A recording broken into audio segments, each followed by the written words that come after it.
Pernah nggak sih terbesit di pikiran, emang iya ya nenek moyang kita seorang pelaut? Ternyata faktanya bener loh, orang Indonesia itu dulunya emang pelaut. Indonesia kan memang disebut sebagai negara maritim, karena sebagian besar wilayahnya, yakni sekitar 62% dari total luas wilayah Indonesia adalah perairan. Bahkan dalam bukti sejarah terdapat relief Candi Borobudur yang bergambar kapal loh.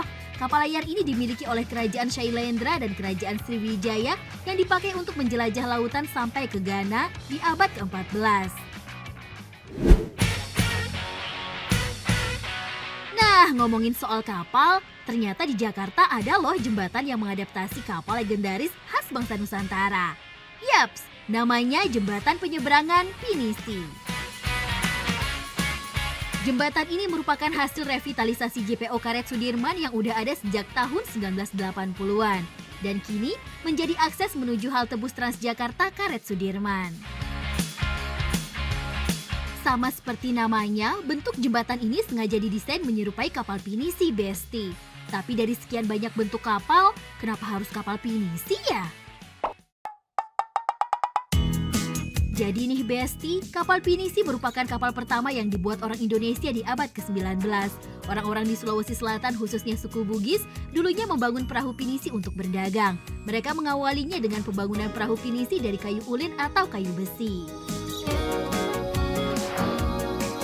Namun seiring berkembangnya waktu, kapal pinisi dibangun lebih besar tuh. Dengan fasilitas lengkap di dalamnya, kini kapal pinisi udah jadi salah satu sarana berlibur orang-orang. Bahkan, kapal pinisi membuktikan ketangguhannya hingga diakui sebagai warisan budaya dunia oleh UNESCO.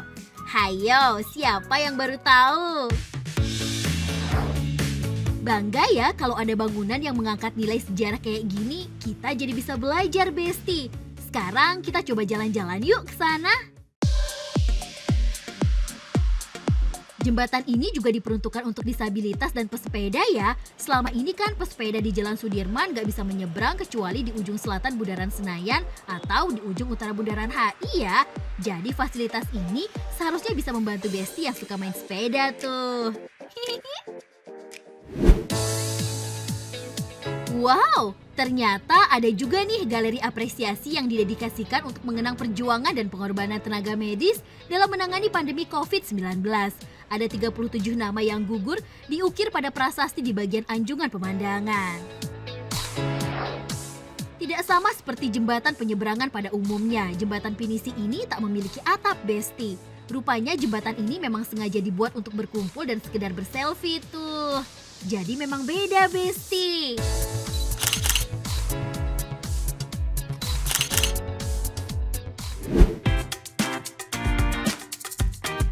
Cuma jembatan penyeberangan pinisi, ternyata ada juga loh kapal lain yang terdampar di tengah ibu kota Jakarta. Waduh, apa aja tuh Besti? Yuk kita cari tahu. Usut punya usut, kapal mewah ini bukanlah moda transportasi, melainkan rancangan bangunan halte Transjakarta Tosari di Jalan MH Tamrin. Kalau dilihat-lihat, halte ini dibangun dengan megah. Bagian atas, bawah, dan samping emang mirip banget kayak kapal pesiar mewah. Aduh, jadi berasa mau liburan ya, Besti? Eits, halte Tosari adalah satu di antara 46 halte Transjakarta yang direvitalisasi tahun 2022 loh, Besti. Anggarannya pun mencapai 600 miliar. Wow! Tenang, jangan pingsan, Besti. Postingan gambar halte yang tersebar di media sosial juga menuai pujian dari warganet. Bahkan sudah disukai lebih dari 11.000 kali. Banyak yang terpukau nih dengan penampakannya.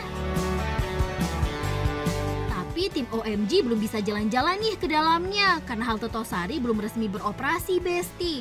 Meskipun sudah memasuki tahap akhir, pembangunannya ditargetkan selesai pada akhir tahun 2022.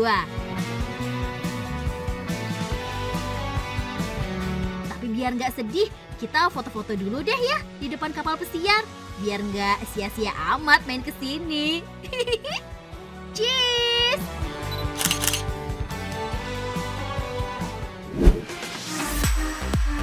Seru Serupa tapi tak sama, halte Bundaran HI juga memiliki desain kapal mewah loh. Tapi bedanya, moncong kapal Bundaran HI terlihat lebih panjang dari halte Tosari. Kalau ini sih warga Jakarta pasti tahu ya, karena sudah beroperasi lebih dulu, tepatnya tanggal 15 Oktober 2022. Anjungan halte Bundaran HI ini dikenal sebagai tempat swafoto yang instagramable dan kekinian, Besti. Tapi Besti, pembangunan halte bertingkat di Tosari dan Bundaran HI ini juga tak bisa menepis kritikan. Salah satunya kritik yang datang dari sejarawan JJ Rizal.